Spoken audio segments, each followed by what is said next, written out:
భూమి అనేది ఎలా ఏర్పడింది, భూమిపైకి నీరు ఎలా వచ్చింది అన్నది మన ఛానల్లో ఉంది. భూమి సూర్యుని చుట్టూ ఎలా తిరుగుతుందో చంద్రుడు భూమి చుట్టూ తిరగడం మొదలుపెట్టాడు. అలా తిరగడం వల్ల మనకి పగలు రాత్రి అనేది ఏర్పడింది.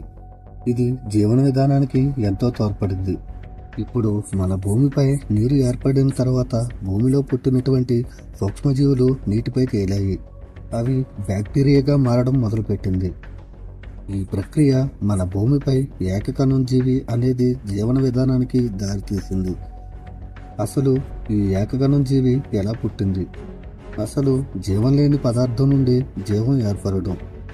జీవం పుట్టడానికి ముఖ్యమైన పదార్థాలు: వాటర్ అంటే నీరు, కార్బోహైడ్రేట్ అంటే శక్తినిచ్చేది, ఎమైనో యాసిడ్ అంటే శక్తిని నిలిచేది, డియోక్సీ రిబోన్యూక్లిక్ అంటే డిఎన్ఏ.